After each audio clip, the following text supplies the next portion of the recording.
I can imagine no more rewarding a career in any man who may be asked in his century what he did to make his life worthwhile. I think he respond with a good deal of pride and satisfaction. I served in the United States Navy. This is a direct quote from John F. Kennedy, and even though I served in the Army and not the Navy, the thought of his words are still the same. My life has been influenced heavily by the military. My family, my hobbies, and my personality are all important reasons how the military has shaped me. I will start by telling you a little bit about myself. My name is David Raymond Kaltenborn. I received my middle name from my mother's father, who passed away when she was only 11, and my last name, of course, comes from my father's side. And I am also a relative of the old famous news broadcaster, H.V. Kaltenborn, who broadcasted the news on CBS starting in the late 1920s. I am currently 44 years old. I was born on May 10th, 1976 in Syracuse, New York. The day I was born was when I became a military dependent due to the fact that my father just enlisted into the Air Force. I have been married for 24 years. I have three children, two girls and a boy. I come from a family that has had many that served in the military, starting with my grandma's brother, who was a paratrooper on D-Day, to my mother's father, who was highly decorated for his valiant efforts on the battlefield during World War II when he saved numerous lives from his platoon until he was wounded badly from an explosion. My father served 20 years in the Air Force, as did my uncle and brother. Also, my father, sister, and brother-in-law and two of my cousins served in the Air Force as well. However, I was the only one who was smart enough to join the United States Army in 1996 when I was 20 years old. And the real reason I joined was so that me and my wife can have children, knowing that I would have the job security, medical coverage, as well as a roof over our head at all times.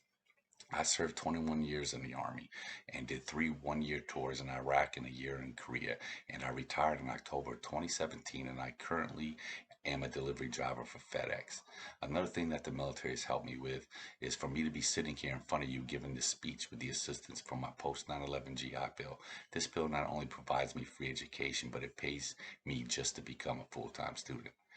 I am currently on my way to a degree in Bachelor of Art in Organizational Leadership, where I have completed only four classes so far, but I do find going back to school to be fun and challenging, though at times it does seem easier than high school, probably because this time I am actually applying myself, which I should have done 30 years ago, and I would already have a degree, but to be honest, if I did that, I would have never probably joined the Army, which has guided me towards a great life that I would not trade for anything.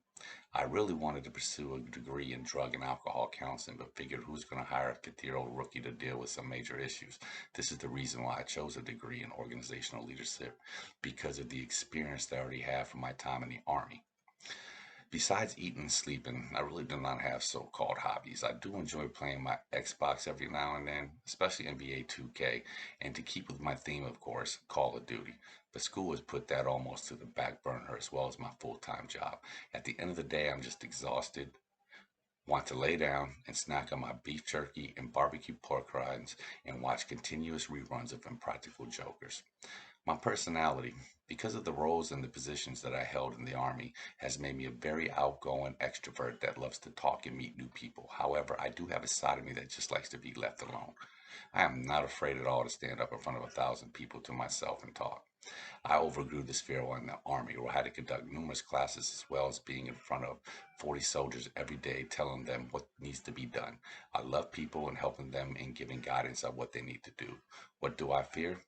Is doing exactly what I'm doing now. It just feels awkward sitting in front of a computer by myself, talking to a computer with my family in the back laughing at me. I know I'm not the only one who feels this way due to some of the discussion posts that I have read so far, but it is something that I overcome and adapt as usual. In conclusion, this introductory speech that I just presented to you about me would not be complete without the impact that the military has had on my life.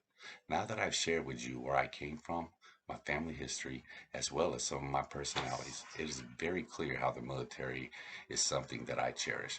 My goal was to illustrate to you how something that you were exposed to at a young age and how the influences around you can shape you to become what you will hopefully inspire to be. I thank you for your time to take a moment out of your busy schedules to hear my story. Thank you.